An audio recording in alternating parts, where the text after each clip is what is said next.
Di Gunung Rinjani dilanjutkan hari ini. Lalu apakah proses evakuasi sudah dimulai? Kita tanyakan kepada jurnalis Kompas TV, Fitri Rahmawati di Lombok Timur, Nusa Tenggara Barat. Selamat siang, Fitri. Korban WNA berhasil sudah diketahui berada di kedalaman 600 meter. Lalu apakah tim sudah berhasil mengevakuasi? Ya, Ihsan dan juga saudara, hari ini saya juga akan mengabarkan kepada Anda bahwa saya berada di gerbang kandang sapi, di mana gerbang kandang sapi ini merupakan pintu masuk menuju Gunung Rinjani, dan situasi saat ini mendung, sama seperti kabar duka yang kita terima bahwa WNA asal Brazil meninggal dunia, ditemukan meninggal di kedalaman 600 meter.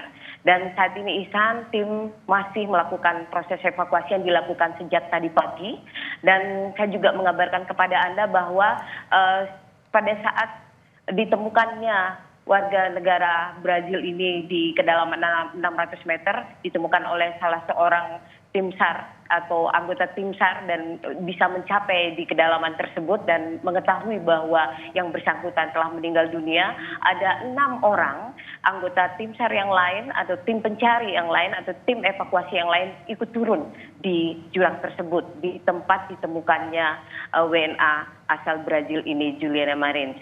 Dan 4 orang dilaporkan menunggu jenazah hingga tadi pagi, dan 3 orang lainnya menunggu di jurang sedalam 400 meter untuk memastikan tidak ada insiden atau tidak ada longsoran dari pasir yang memang sangat rentan di lokasi tersebut. Apalagi cuaca hingga saat ini di lokasi kawasan Rinjani sangat mendung. Dan sampai hari ini proses evakuasi terus dilakukan dengan proses mengangkat jenazah menggunakan kantong jenazah menuju ke atas sampai ke Pelawangan nanti. Dan ini tentu bukan proses evakuasi yang biasa atau yang mudah dilakukan, karena setiap kali ada pijakan di lokasi tersebut pasti ada longsoran pasir, dan ini yang terus dihindari oleh tim yang melakukan proses evakuasi ini agar mereka juga selamat dalam melakukan proses evakuasi terhadap jenazah WNA asal Brazil ini. Dapat saya sampaikan juga kepada Anda Ihsan bahwa dari Pelawangan nanti, jika tim evakuasi akan membawa jenazah itu melalui gerbang kandang sapi ini, mereka jika tidak membawa beban yang cukup berat atau jenazah mungkin bisa dicapai dalam waktu 5-7 jam. Tapi jika membawa jenazah itu akan membutuhkan waktu lebih lama, bisa sampai 10 jam hingga sampai di tempat saya melaporkan saat ini. Karena menuju ke tempat Pelawangan atau menuju ke pos 1 saja itu tidak bisa dilalui oleh kendaraan. Kendaraan hanya bisa dilewati hingga di tempat saya melaporkan saat ini, di gerbang pintu masuk kandang sapi, di mana di sini kita bisa mencapai 3 kilometer menuju ke jalan utama di Sembalun ini, sehingga nanti jenazah bisa dibawa menggunakan ambulans dari lokasi ini menuju ke pintu gerbang utama, dan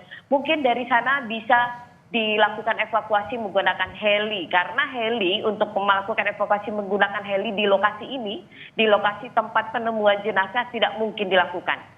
Sebelumnya Basarnas sudah membawa heli ke lokasi ini di depan halaman kantor TNGR, akan tetapi heli tidak bisa mencapai lokasi ini karena cuaca yang cukup mendung dan tidak bersahabat untuk dilakukan penerbangan atau proses pengangkatan mayat menggunakan heli ini, sehingga bisa jadi atau kemungkinan besar evakuasi jenazah ini akan dilakukan menggunakan jalan biasa, atau para tim evakuasi akan menggunakan jalur berjalan kaki dari Pelawangan hingga ke pintu gerbang kandang sapi ini, dan dari sini baru kemudian bisa diangkut menggunakan ambulans dan ke Rumah Sakit Bayangkara Polda Nusa Tenggara Barat.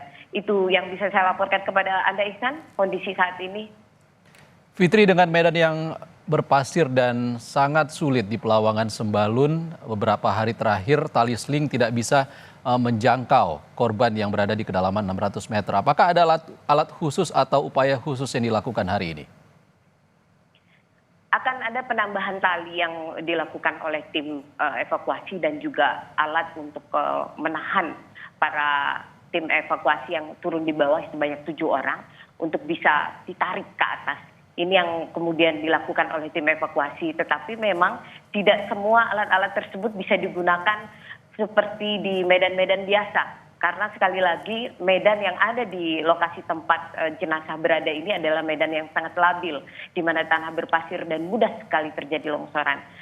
Semua pihak berupaya untuk melakukan proses evakuasi secepat mungkin agar nanti jenazah bisa cepat dibawa ke Rumah Sakit Bayangkara Polda Nusa Tenggara Barat. Karena memang kami juga mendapat informasi bahwa keluarga korban sudah menunggu di kantor Taman Nasional Gunung Rinjani yang ada di Sembalun Lawang. Dan ini mereka mengikuti terus proses evakuasi dan informasi yang terus disebarkan atau diberikan dari pihak Badan SAR dan juga pihak TNGR itu memberikan rasa nyaman dan juga rasa lega dari pihak keluarga sehingga mereka bisa menentukan kapan bisa nanti setelah jenazah ini dibawa ke Rumah Sakit Bayangkara akan dibawa ke negaranya. Demikian Ihsan. Jurnalis Kompas TV Fitri Rahmawati melaporkan dari Lombok Timur, Nusa Tenggara Barat. Terima kasih Fitri.